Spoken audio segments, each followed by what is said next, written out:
Maayong buntag, kana sa tanan, mga kaigsunan. Praise the name of the Lord. Amen. Praise God. Atong i-welcome ang atong mga bisita karon. We have Joseph and Mark, Joseph Haborita. May we ask them to please stand? We are going to welcome them. Praise the Lord. Amen. Yeah, God bless you. Thank you for coming. Thank you, and welcome. And then we have another one.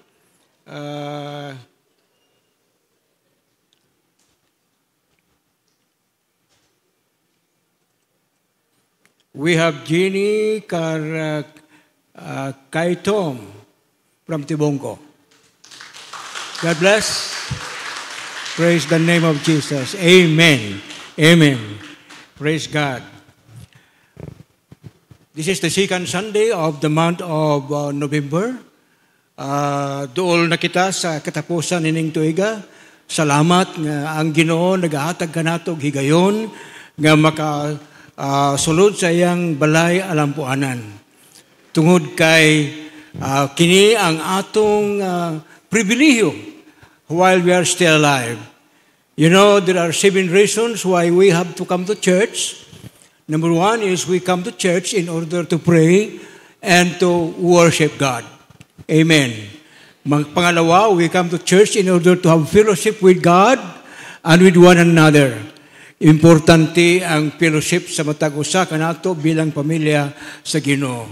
Pangatlo, we come to church to pay homage to God, to honor God with our tithes and with our offerings. And of course, to offer our living sacrifice, which is ourselves.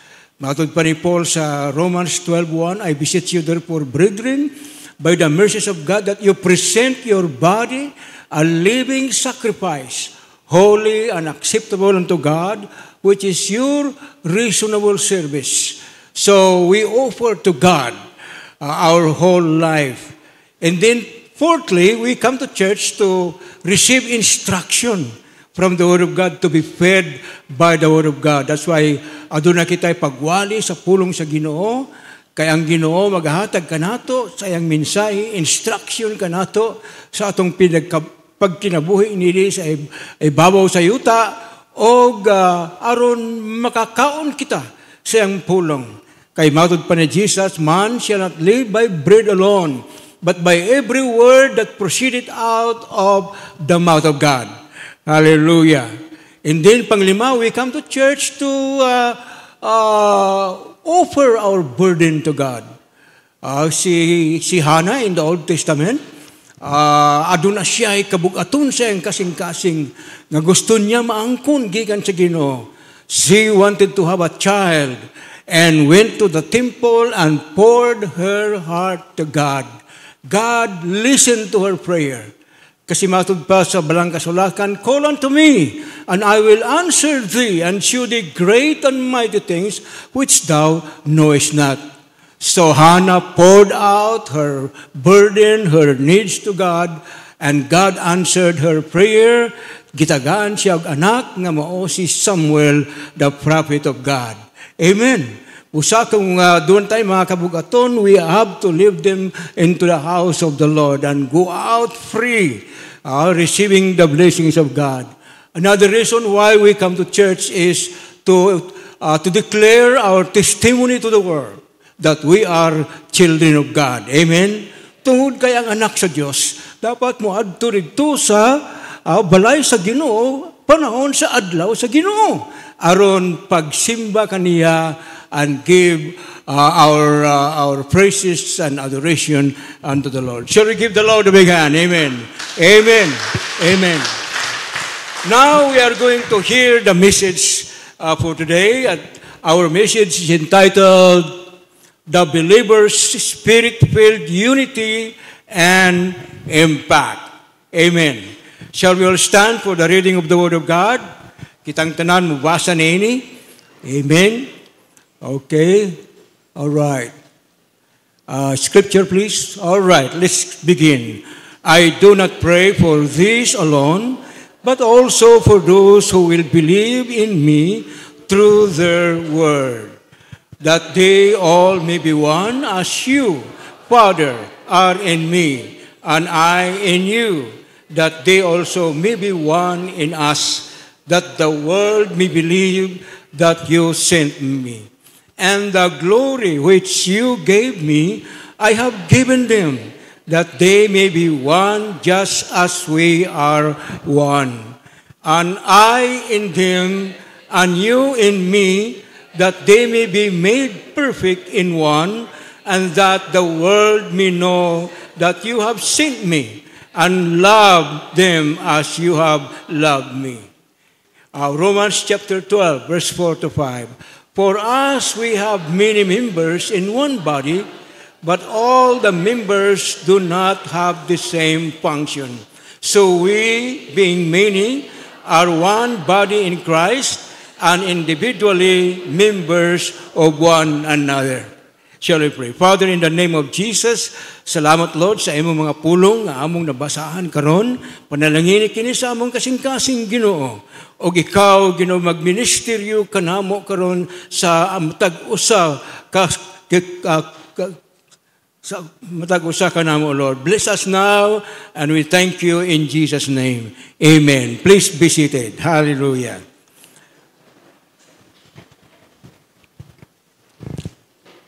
Ang thesis sa atong mensahe, mo kini ang kinatibuk-an summary sa atong message. The church is one family. The church referring to the believers. The church does not refer to any building, but it refers to the body of Christ. Kita nga mga tumuto, one family in Christ. Amen. We are one family in Christ, empowered by the Holy Spirit. Because when we receive Jesus as our Lord and Savior, the Holy Spirit came in. Muna'y pagsulod sa balang Espiritu, aron kita nagisilyuhan sa Diyos kay kita mga katauhan sa Ginoo. And the purpose of that is to impact the family and the world for Christ. Aron mahimong mensahe, adunay katuyuan nga kita gibutang sa kalibutan in order to be a blessing to the families and to the whole world. Ang atong teksto nga atong gibasa sa chapter 17, usa kini kapag ampo sa atong Ginoong Kristo. When you have time, I want you to read the whole chapter. It is all is the prayer of Jesus unto the Father. And so, atong tanawon, there are three important concerns sa iyang mga pag-ampo. Okay, first, Christ prayed for the believers' protection. John chapter 17, verse 15, sabi dito, I do not pray that you should take them out of the world, but that you should keep them from the evil one. Wow!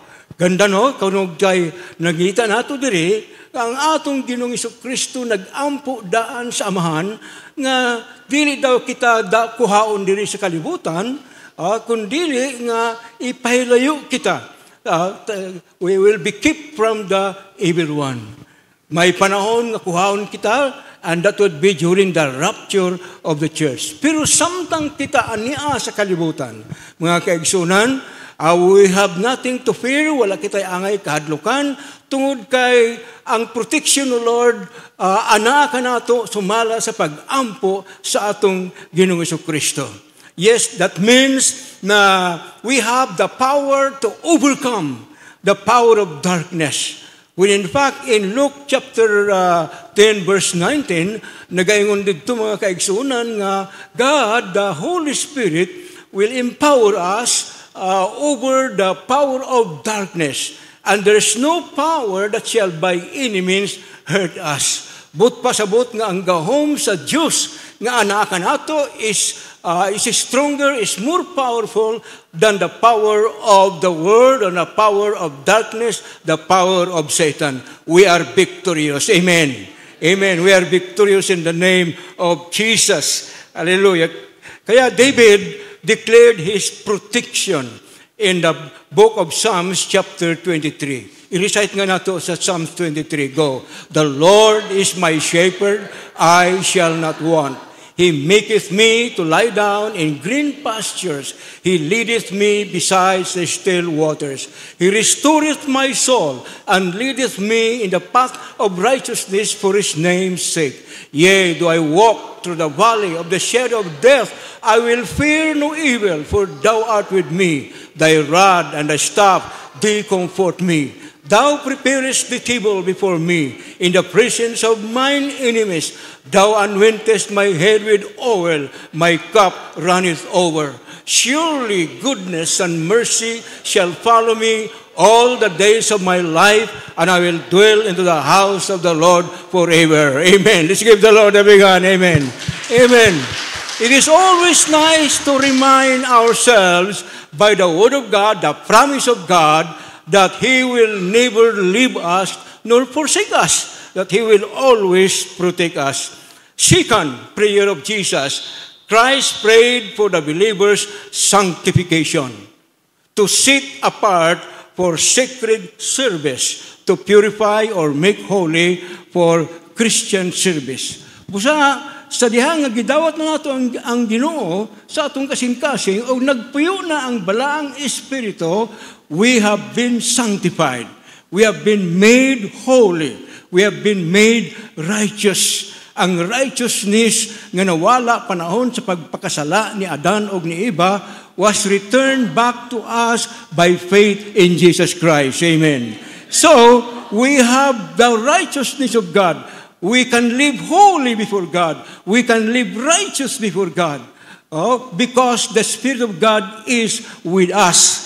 The Holy Spirit empowers us to live a holy life. That's why we need always to be filled by the Holy Spirit. We need to walk in the Spirit. We need to be led by the Holy Spirit, and we need to live in the Spirit. Amen.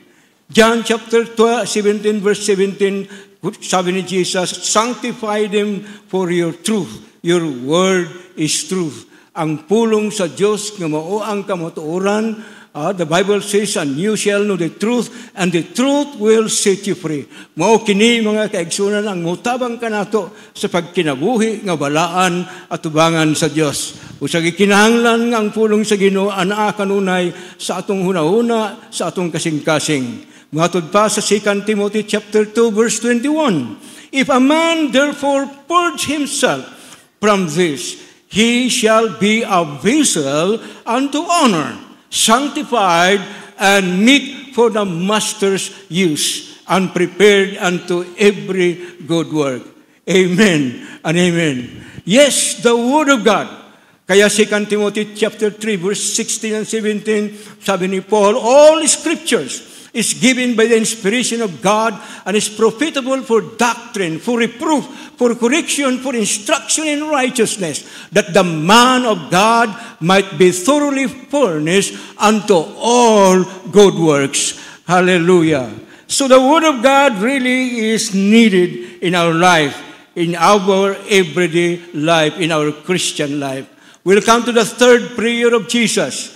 Concern, sabi niya, Christ prayed for the believers' spirit-filled unity and impact. John chapter 17, verse 20 and to 22, I do not pray for these alone, but also for those who will believe in me through their word, that they all may be one as you, Father, are in me, that the world may believe that you sent me. Amen. Praise God. So, what a prayer we have here by Jesus, that we all be one. Na atong tanawon, ang power behind the believer's spirit-filled unity. We are talking about spirit-filled unity and impact. Well, number one, the power we have, the power of the grace of God working in us or in the believer's life. Just like what the Apostle Paul said, I am what I am by the grace of God. Tinuod yun na, mga kaigsunan. We cannot change our life. Di nato pwede usabon ang atong mga batasan, ang atong kinabuhi kay kita mga taong makasalanan layo sa Ginoo. Pero kung ang Diyos anaka nato, ang grasya sa Diyos nagtrabaho sa atong kinabuhi, walang imposible. We can be made, we can have a new life like the Apostle Paul. Kaya yung Apostle Paul nagsulat na gaingon niya, if any man be in Christ, he is a new creation. All things are passed away. Behold, all things are become new. Yan ang mensahe ni Paul, and he experienced that because Paul was a very religious person, a person who know the law, and he even followed the law by the letter, but yet he did not have a righteous life. It is only by the grace of God. Kaya matod pa niya, I am what I am by the grace of God. We read that in 1 Corinthians chapter 15, verse 12. Verse 10. Mo kining sulat niya, when he became an apostle to the Gentile. But by the grace of God, I am what I am. His grace was bestowed upon me, was not in vain, but I labored more abundantly than they all. Yet not I, but the grace of God which was with me. Paul was not a very proud man. He was a very humble person, acknowledging na ang kanyang kabaguhan is not done because of his being good, but because of the grace of God nga gihatag kaniya. And so he declared and said, it's by the grace of God that I am what I am. Kung kinsa man ako karon matod pa niya, ang akong kabaguhan, ang akong conversion di ang Kristo, pinaagi sa grasya sa Diyos. Mausab ka na, kaigsunan kitang tanan, na kita na bag-o, dili tungod kay bright kita, o dili tungod kay maalamon kita, dili tungod kay we are strong, but because the grace of God was upon us. Muna ang nagbag-o sa atong kinabuhi. Muna sa Efeso Kapitulo 2, versikulo 8, the Apostle Paul declared, for by grace are ye saved through faith, and that not of yourselves, it is the gift of God. Dili kuno sa atong kaugalingon nga kita naluwas, kita nabag-o, kundili pinaagi sa grasya sa Dios, ug mo kini ang gasa sa Diyos sa matag usa kanato. Amen. Let's give the Lord a big hand. Amen. Hallelujah. Thank you, Lord. Thank you, Lord, for the new life. And thank you, Lord God, sa kabaguhan sa among kinabuhi. We continue to trust the Lord. Here is a testimony of Paul about the grace of God. Matod pa niya, and he said unto me, my grace is sufficient for thee, for my strength is made perfect in weakness. Most gladly, therefore, will I rather glory in infirmities, that the power of Christ may rest upon you. Matod pa ni Paul. Og tinuod ka na, mga kaigsunan, Paul went through a lot of suffering sa iyang kinabuhi. A lot of testing sa iyang kinabuhi. The devil wanted to put him down, but yet God allowed that to happen, not to destroy Paul, but in order for Paul to be developed sa kanyang relasyon sa Ginoo, sa kanyang pagtuong adto sa Ginoo. Musab na kanato mga kaigsunan, muagita sa mga kalisod, muagita sa mga difficulties, muagita sa mga problema. God allowed this to happen, for God has a good purpose for that, to develop our Christian life, to develop our patience, to develop our love, our mercy, and our Christian life. Amen. So, maalala niyo si Joseph. Joseph was promised to become the governor of Egypt, to be a leader. Ang iyang mga igsoon, when he told to them about his dream, he told them about his dream that he will be a leader, that they will be bowing down to him. nasuko ang iyang mga igsoon kay abi nila Joseph was trying to exalt himself.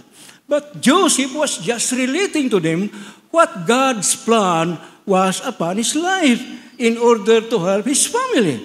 But they did not believe him. Instead, they tried to kill him. And they sold him to the Ishmaelites, and the Ishmaelites sold him to Mr. Potiphar, and Potiphar bought Joseph and stayed in his house. Joseph remained in the house of Mr. and Mrs. Potiphar, a righteous man. Of course, he went through a lot of trials. When in fact, he was put in prison for a sin he has not committed. Wa gyud siya nakasala. Gibilanggo siya tungod kay gipasanginlan sa asawa ni Mr. Potiphar that Joseph molested her. And so, Joseph just submitted to that, submitted to the Lord. I believe Joseph did never question God, did never say, Panginoon, why did you do this to me? And on and on. And instead, Joseph just obeyed the Lord. Amen. Mo kana ang ginapakita sa kinabuhi ni Joseph to fulfill the plan and the purpose and the dream, that the vision that was given him to become a ruler. God allowed him to go through all of these sufferings, but he humbled himself. He humbled himself. And of course, he was exalted. That reminds me of the instruction of Paul in Philippians chapter 2, verse 5. Naging niya, let this mind, let this attitude be in you, which was also in Christ Jesus, who being in the form of God, thought it not robbery to be equal with God, but took upon him the form of a servant. He humbled himself even unto death, the death of the cross. But with that, God has highly exalted him. He was given a name above every name, that in the name of Jesus, every knee should bow in heaven, on earth, even under the earth, and every tongue should confess that Jesus Christ is Lord, to the glory of God the Father. So nakita natin yung general principle ni Lord in the Bible, that those who exalt themselves shall be abased, but those who abase themselves shall be exalted. Mo kana ang nangyari kay Joseph. Joseph humbled himself, did never complain against God, never murmur. You know, murmuring is sin. That reminds us of the children of Israel. God allowed them to go through the wilderness for 40 years, and because of that, they murmured against Moses. They murmured against God. They were very unthankful to the Lord, very ungrateful people, very disobedient. And because of that, God punished them. Many of them died in the wilderness and never reached the land of Canaan. And this is a lesson to all of us. It becomes a mirror that what they have done is wrong, and we should never follow anything that is wrong and that is not in the will of God. And so we learn many things. So Joseph, because he humbled himself, he was exalted or promoted from prison to the palace. Nagkaroon si Pharaoh ng kanyang dream, and nobody can interpret that. And so one of those who were in prison with him, in prison, told Pharaoh, said, Sir, there is a man in prison who can interpret a dream. And Pharaoh called Joseph. And truly indeed, yung dream ni Pharaoh was interpreted. 7 years of prosperity, 7 years of famine.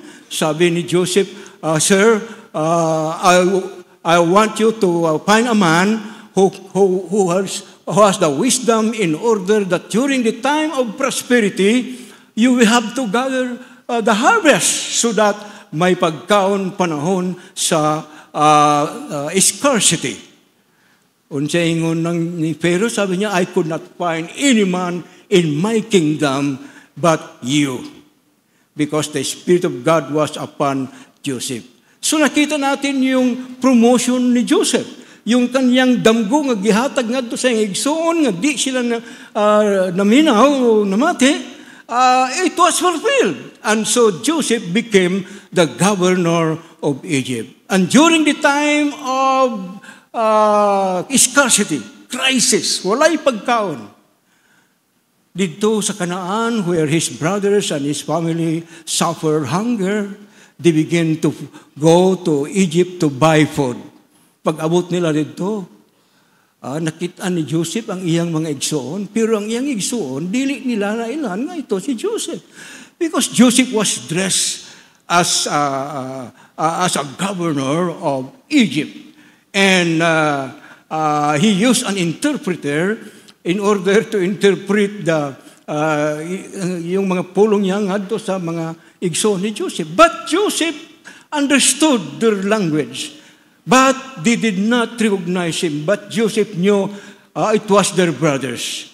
So, later on, Joseph revealed who he was. Sabi niya, ako ang iyong igsoon ng inyong gibaligya diri sa Ehipto. And the brothers of Joseph were so scared. Sabi niya, wow, he's going to kill us now because he might retaliate what we have done to him. Pero ingon ni Joseph, dili na ako nahimuon nga the evil that you have done was allowed by God to be good. And that's why I'm here to save you and our family and to do the purpose of him being in Egypt as a leader of Egypt. Busa, nakita nato mga kaigsunan nga the grace of God was upon Joseph. Importante nga we need to humble ourselves panahon nga kita masubok sa atong trabaho, sa mga tao nga kauban nato nga di sila moto nato, they tried to destroy us, our reputation, but remember, God has already the prayer of protection for you. You will be victorious in time of those problems and trials. Amen. Amen. Amen. So, we can live victorious even in the midst of all of these sufferings that we go through in this world. Kaya sabi ni Lord Jesus, Father, do not take them out of the world. Just protect them from the evil one. Hallelujah. 2 Corinthians chapter, we can have 2 Peter chapter 3 verse 18, but grow in grace and in the knowledge of our Lord Jesus Christ. Yes, we need to grow in grace. Yung grace was represented by, the fruit of the Spirit. This is the grace of God nga makita nato. Fruit of the Spirit, let's recite, love, joy, peace, long-suffering, gentleness, goodness, faithfulness, meekness, and temperance, or self-control. Ang self-control daw, importante kanato. Kaya ang self-control is compared to a brake ng sasakyan. Kinsa kaninyo nga mga driver nga nawad-an na mag-brake while you are driving. It happened to me. Very dangerous when you lost your brake. Because talagang masagasaan mo, mabanggaan mo, bisang kinsa na sa mga tubangan. Ngunit kung mahitabo, kapag nawad-an kita og prino sa atong pasensya, sa atong kinabuhi. Nawad-an tag prino sa atong mga dila, parang di mo ta makasulti og dautan, but because you weren't able to control your tongue, you took bad words and so on. Maalala niyo si Joseph, Moses. Moses, the reason why Moses was not able to enter into the land of promise. Do you know that? Nga naman nga si Moses wala nakasulod sa yutang saad, nagisaad sa Diyos. Nga siya pag yun ang nidala sa mga Israel out of Egypt in order to bring them to the land of promise. Do you know the reason why he was forbidden to enter into that land? Matod pa sa Ginoo kang Moses, hanggang dito ka na lang sa Mount Nebo. I want you to climb the mountain and I will show you the promised land. Hallelujah. Tingnan niyo ang grasya ni Lord sa kay Moses. Sa kanyang weakness, God allowed him still to see the beauty. So, Moses saw the beauty of the promised land. And I believe Moses was so happy. But he wanted to go there. Pero sabi ni Lord kay Moses, Moses, I'm sorry son, you cannot go there because of one thing you have done. You were not able to control your emotion, your anger. Because I told you, you're going to speak to the rock. Magsulti ka lang dito sa rock, parang mugawas ang tubig nga inungon sa mga Israelites. But instead of talking to the rock, you struck the rock twice because of your anger to the people. Ang influensya sa environment.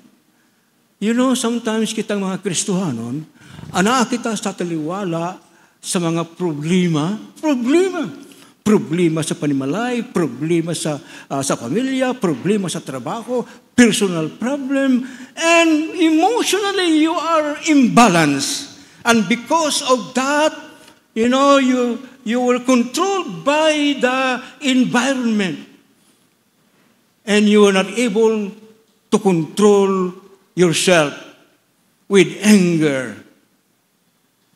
Mo kana ang nangyari kay Moses. The Lord has written this to teach us something, that we should not be carried by our emotion. Amen? That we should learn to control that by the Holy Spirit. It's only by the presence of the Holy Spirit that will help us to be controlled. That's why the Bible says, be filled by the Holy Spirit, because when we are filled, we are under the control of the Spirit. Let us not allow our own emotions to take control of us, but let us allow God to control us to live a holy life. Amen. Let's give the Lord a big hand. Amen. Amen. Amen. So by the power of the indwelling Holy Spirit in us, we shall be able to overcome. Okay, Ephesians chapter 1, verse 13. In whom ye also trusted after that ye heard the word of truth, the gospel of your salvation, in whom also, after ye believed, ye were sealed with the Holy Spirit of promise. Amen. Gisilyuhan kita. We become God's property. We are under the control of the Spirit of God. Hallelujah.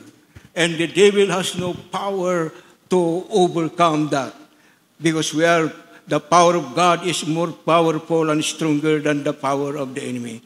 That's why Acts 1:8 in our witnessing, but ye shall receive power. After that, the Holy Spirit is come upon you, and ye shall be witnesses unto me both in Jerusalem and in all Judea and in all Samaria and unto the uttermost part of the earth. We become a living witness to give us the boldness of the Spirit of God, to give us the wisdom to declare the Word of God.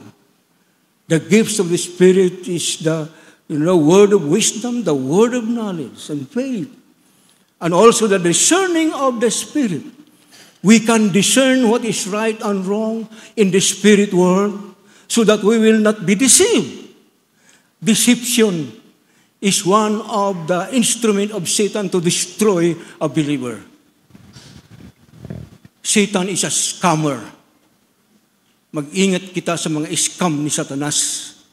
And the only way we can overcome that deception is for us to know the truth. The Bible says you will know the truth and the truth will set you free. Minsan, giwanan ako si Sister Rem dito sa Bangkiruhan way back many years ago to buy kinahanglan. And while I was waiting, a man came to me. Sabi niya, Sir, aduna ko'y baligya nga singsing. Sabi niya, natalo ako sa sugal. Ako na lang ibaligya, bisag barato lang. Yung ko, tanaw na to. Pagbutang niya sa akong kamot, akong giwi, gaan, mura na niglata. So, I told him, I did not tell him na it's as a fake, but I told him, I'm sorry, I'm not buying.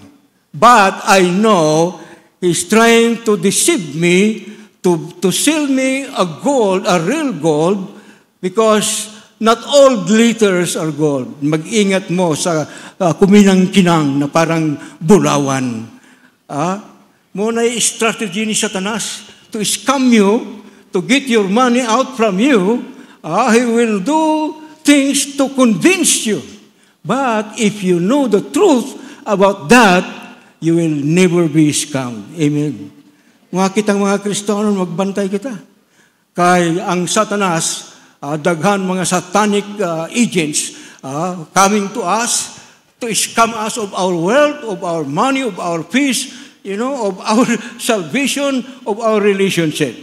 But we need the Spirit of God to help us. Amen.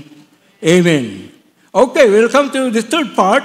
By the sanctifying power of the Word of God to keep us away from sin. We have talked about that a while ago. But may I emphasize again, Psalms chapter 119, verse 11. It says here that the Word of God have I hid in my heart that I might not sin against thee. The Word of God is very important to guide us, to let us know what is right and wrong, to discern what is right and wrong. Na mahibawaan nato tungod kay ang balang espiritu maoy magatudlo ka nato. Ang pulong sa Dios maoy magatudlo usab ka nato sa kamatuoran. Okay? So we need to be knowledgeable of the Word of God. Okay? Sabi nito, sanctify them through thy truth because the Word is truth. Amen. You will know the truth, and the truth will set you free. We will come to the fourth, which is the last of that, by loving one another as one family. Another way of overcoming, the works of the enemy to destroy us is the command of Jesus. John chapter 13, verse 34 and 35. A new commandment I give unto you, that you love one another as I have loved you, that you love one another. By this shall all men know that you are my disciples. The impact of believers is spirit-filled unity to the family and the Word of God. Number one, we have the impact, believers' impact to the family. There is harmonious relationship in the family when we have love with one another. Psalms 133:1, behold, how good and how pleasant it is for brethren to dwell together in unity. And members of the family care for one another. Mo kini ang epekto, ang impact ng Word of God sa atong kinabuhi, sulod sa atong pamilya. Adunay caring for one another as member of the family. And also, not only an impact to the family, but impact to the world. There is a great impact to the world sa atong Kristohano na kinabuhi. By loving one another, we are known to be disciples of Christ. The badge of discipleship is love. Amen. Amen. That's why the Lord has given us the command that we should love one another. Secondly, matod pa sa pulong sa Ginoo, let your light so shine before men that they may see your good works and glorify your Father which is in heaven. Because we are the light of the world. Si Kristo anak nato nga maong suga, nahimo putang suga ngadto sa kalibutan. So we have to declare na makita nila ang kabalhinan sa atong kinabuhi, bagong kinabuhi, and by them, they will be convinced. I was studying in the University of Mindanao for my master's degree, and first week in class, I did not know my classmates were observing me. Later on, they come to me and said, Mr. Ligero, we are just amazed. I think you are different. We have been observing you for a few days, and there is something na you are different from others. I said, that's true because I am a Christian. So I begin to testify that my life had been transformed by the power of the Holy Spirit to become what I am. I am what I am by the grace of God. Tayo yung ilaw wherever you are, sa imong trabaho, sa pamilya, sa imong mga kaibigan. Let us show who Christ is in us and be a testimony to all people. Just like the church in Jerusalem, they became a testimony and many will converted and added into the membership of the church. And we can do that. In our conclusion, may I reiterate and say, the church is one family in Christ, empowered by the Holy Spirit to impact the family, to have a harmonious relationship with each other of the family and care for one another, and to have a powerful impact to the world as a living witness that Jesus Christ is the Savior of the world that can change the lifestyle of man. The Lord bless you and God bless each one. Let's give the Lord a big hand. Amen. Shall we all rise? Shall we all rise? Let us pray that the Lord will use us to be an instrument, to be a living witness, and to be an impact. Naging impact tayo sa pamilya nato, sa atong mga kaibigan, to the world, to our neighbor, to wherever we go, na makita ang kinabuhi ni Kristo sa atong kinabuhi, and we become an example and a model to them. Amahan na mga langit nun, mao kini Ginoo ang among tinguha, nga ang imong kinabuhi, Lord, makita, mabasa sa mga tao, sa among adlaw-adlaw, Ginoo, in our relationship with people, going with people, talking with people, working with people, that, Lord, they will see the difference of being a Christian, and that we become an influence to them, O God. We become a light unto them, Lord, so that we can bring them unto you, O Lord, by the power of your word, by the power of the Holy Spirit. We thank you, Lord, for blessing us. Bless our church, O God. Bless our pastor and all the members of the pastoral staff, the members of the church council, and every member of this church, every family, O God. Bless us and unite us, O Lord, because we are one in the family of God in Jesus Christ. In the name of Jesus we pray. Amen and amen and amen. God bless you. Thank you. Thank you very much, Dr. Mark. Indeed, the Holy Spirit reveals the love of Jesus to us. And as Dr. Mark said, it is the Holy Spirit's witness to us. And it is that means by which we personally experience the love of Christ. And when we are engulfed, filled with the Holy Spirit, our lives will be very impactful to others. Our influence will not just be shallow, but deep. But kinahanglan, filled ta with the Holy Spirit. And that Holy Spirit will enable us to love Him. And we are able to love each other. We praise the Lord for this time, that God has allowed us to listen to the word of the Lord and be filled with His Holy Spirit. And as we stand now, we're going to sing our love song, our response song to Jesus. And let this be our time to just express ang atong gugma, paghigugma nato sa atong Ginoo. Daghan man tag mga pagsulay, but it should not be a hindrance. Nga dili nato mahigugma atong Ginoo. Nga dili nato masulti sa iyaha ang atong paghigugma kaniya. And by singing this song, How Much Do I Love You, we just have to open up our hearts and our minds to Him. And as we sing this, Mike Son, let us be in the attitude of worship to our God. Close our eyes, bow down our heads, and sing it with all of our hearts. Hallelujah. I've ever wondered how much I love you, how much I love you. Every day I stand, every day I stand in your presence, giving all to you. I never want to, I never want to. Lord, di kami gusto mapalayo kanimo. Yes, Jesus. And when we go astray, kung mawala mi Ginoong Dios, nakita na mo ay mong gugma nga mo ay mo reach out ka na mo Ginoo.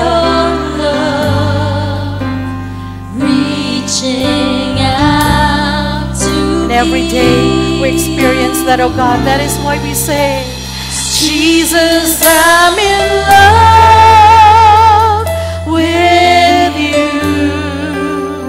Jesus, I'm in love with you. Take me deeper, Lord, deeper in love with you. Nga malalom mo na mulalom kayo ng among paghigugma niya kanimo. Each moment of every day. Jesus, I want more. We want more of you, oh God. And as we spend our time with you, God, Jesus, we want more of you. We want more of you. Draw us closer, oh God. Ipaduol kami diha kanimo, Ginoo. Paduol mi, Ginoo, every day. Closer to your heart. Hallelujah. And as we sing this with all of our hearts, we may raise up our hands. Have ever wondered how much I love you? Every day I stand, every day I stand sa imong presensya, Ginoo. In your presence, ihatag ang tanan para kanimo. I never want to, di na ko gusto, Ginoong Dios, na mapalayo kanimo. I want to stay just closer to you. And every day, oh God, malayo gani ako, Ginoo. You are always there.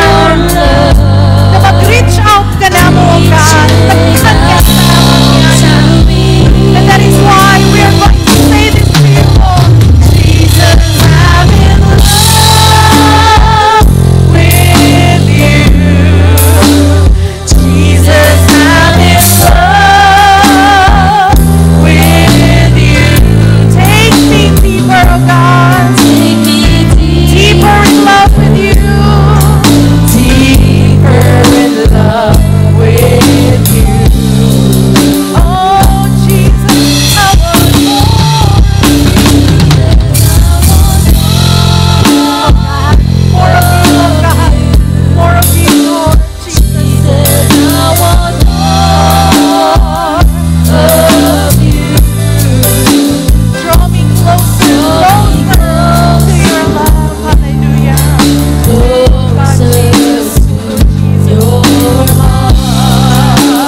God, for the love that you have showered upon us. So much love in our hearts, oh God, we will give it to you. And so much love, oh God, that we cannot live without you. And this love, oh Lord, that we experience from you, we will just give it freely to you as well. How much do we love you? So much that our heart cannot live without you. How much do we love you? So much that we will give our life to you. Right now, oh God, as we raise our hands to heaven, and as we look upon your grace and your throne of grace, we will continue to utter, oh God, we love you so much. We love you so, so much. Accept our love to you, O Lord. Hallelujah. In Jesus' name. Palakpakan nato atong Ginoo. You may sit down for a while, and let me just take this opportunity to give some more announcements. Kay next Sunday na po ang atong Thanksgiving 2025. So why don't you turn to your neighbors and say, Happy Thanksgiving. Inyo pa po rin sa katupad, Happy Thanksgiving. Next Sunday pa man, and that is a tradition sa ato that every third Sunday of November is our Thanksgiving Sunday. So, mo to atong gina-announce no, for several weeks already that you come with your family member nga wala pa nagasimba. Or kung wala pa siya'y Ginoo, ipaanhin siya diri sa simbahan together with you. Para makadungog siya sa pulong sa Ginoo, maka-worship siya sa atong Ginoo, makapasalamat siya diya sa atong Ginoo, ug makasabay nato sila sa atong Thanksgiving feast. I believe natay membro sa atong pamilya, and we want them to be included and to join us in our Thanksgiving Sunday feast. A celebration of God's faithfulness, a celebration of God's love upon all of us. And so, moto amo ang giingon na bring mga prutas no para ibutang nato diri sa ato ang atubangan in gratitude, a symbol of our gratitude to our living God. Okay, so any kinds na gusto ninyo i-share sa ato ang tanan, atong ibutang diri sa atubangan, and we will all together mampod eat that during our Thanksgiving lunch. And as a tradition also, every time we have our Thanksgiving Sunday, we always give our Christ's birthday offering. Ingyan yung katupad, Christ's birthday offering. Christ's birthday offering. Unsa man ang ate love, naghan magbago sa ato Christ's birthday offering is that we give an amount commensurate to our age, to our current age, 2025. So dili ta mag-apas sa 2026 no na nato na birthday. So if your current birthday, like I do, I am 54 years old and I am born on February 15. So I will secure or allot 54 pesos, and I will give that offering to the Lord, of course. Ug ako siya ibutang sa basket nga naay February. Okay ba? Nasabtan ba nato? And that is just for our Christ's birthday offering. And our usual na offering o atong tithes, ibutang gihapon nato sa atong offering glass bin. Okay, nga na atong logo. So I pray na ato na nang nasabtan. Once again, our Christ's birthday offering is during our offertory, during the Thanksgiving Sunday. Kung pila imong age, that will be the amount that you will be giving to the Lord as an offering. Og ibutang nato sa birth month nato, okay? Birth month nato. And usay ba siguro ang uban mangutana para asa man na siya, Ma'am Love? Of course, we give that out of our love to our God. And giving is our expression of our love to God. And thereby, kana siya na fund mga igsuon is will go to our benevolence fund. Daghan sa ato ang natabangan ng mga na ospital, kanang nagkasakit, And then, og namatian, usab, og family member, naka-help gyud ta. And because of your giving, ang atong benevolence fund, sukan pa sa una, nga nag-Thanksgiving Sunday, ta medyo daghan-daghan po to, or dako-dako po siya. And so, makatabang gyud ta sa ato ang mga members. Sa membro sa atong familia, kung ma-hospital, magkasakit, o kanang mawad-an, o family member nato. So, we want you to allocate that amount for our Christ's birthday offering. Amen ba? Ingna daw inyong katupad, it is more blessed to give than to receive. Praise the Lord. Sige, manindog daw ta ninyo. Manindog ta ninyong tanan. And wala na acknowledge kaganina ang atong bisita si Ayan Mare. You're around my Ayan. Kate Salem. Okay, yan na si Kate diri. Si Joel Tumandao. Yes, Joel, thank you for coming. Makauban nato sa EBT. And si Reka Jean Patricio. Yeah, thank you so much for coming. Palakpakan nato sila. We pray na magbalik-balik mo din mga igsoon. And right now, we're going to honor the Lord with our substance. Ipataas nato atong tithes and offerings. Ug ang atong mga kamot. But before that, I would like to read some passages of Scripture in Proverbs 3, 5, 6, 7, 8, 9, 10. Trust in the Lord with all your heart and do not lean on your own understanding. In all your ways acknowledge Him and He will make your paths straight. Do not be wise in your own eyes.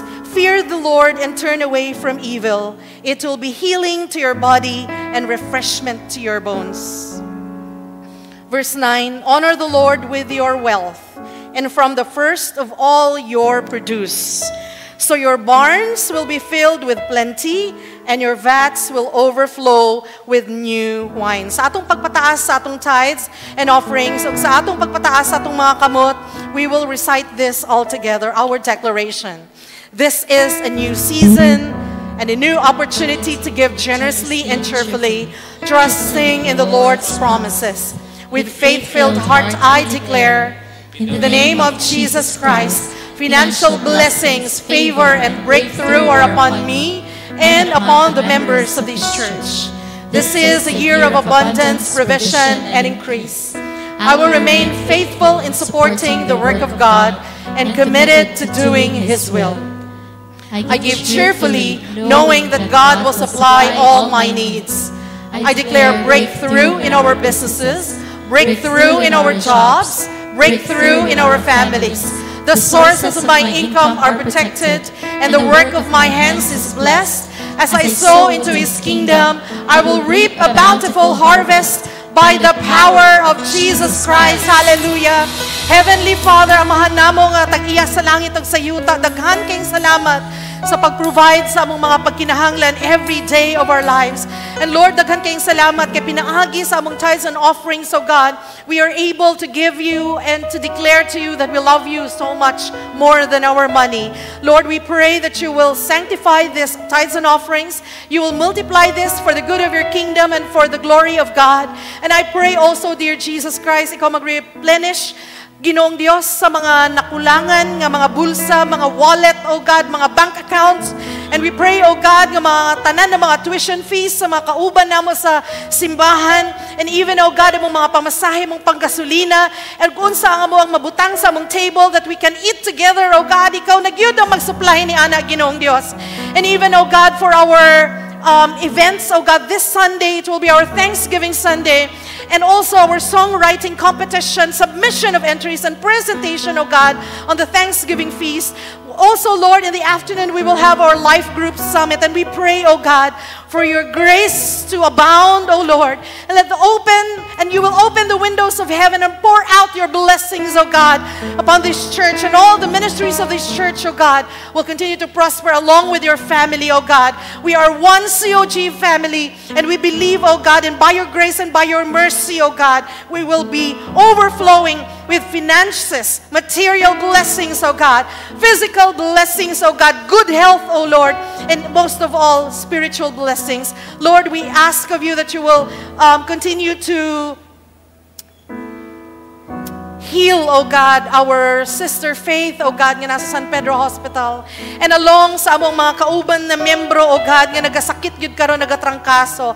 Sila Joel, sila Eric, O Lord. And I pray, dear Jesus Christ, from this moment on, Lord God, healing, O God, will pour out upon your people, O God, nga nagasakit.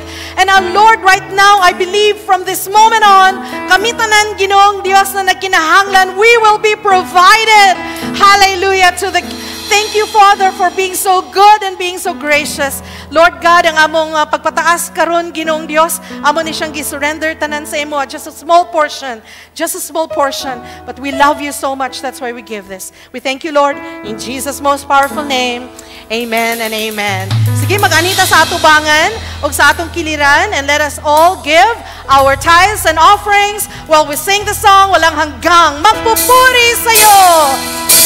Walang hanggang magpupuri sa'yo. Walang hanggan ayawinan ko. Tataas ko ang pinakala mo. Dahil ikaw, Diyos ang buhay ko.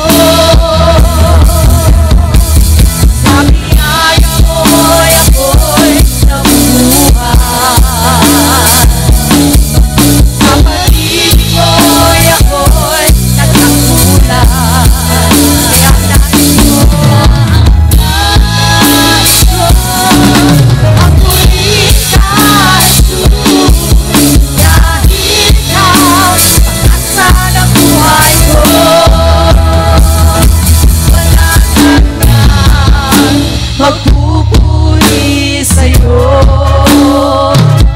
Walang hanggan ayawinan ko. Tataas ko ang pinakalan mo. Dahil ikaw, Diyos ang buhay ko.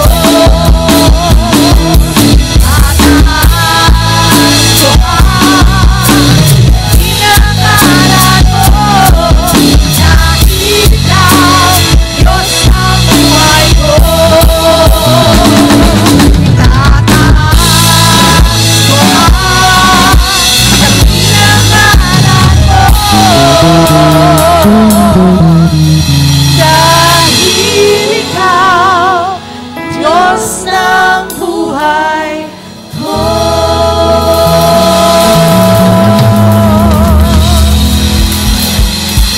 Si Jehovah magabantay kanimo gikan sa tanang kadautan, siya magabantay sa imong kalag. Si Jehovah magabantay sa imong pagula o sa imong pagsulod, sukad karon ngadto sa umalabot o sa walay katapusan. And may the love of God, the Father, and the grace of our Lord Jesus Christ, and the sweet communion and fellowship of the Holy Spirit will be with us now and forevermore. And the people of the Lord will shout, Amen and Amen. Hallelujah. Championship game sa Crystal Olympics sa Mbay. See you at 1:30. God bless everyone. Thank you. Thank you. Good afternoon.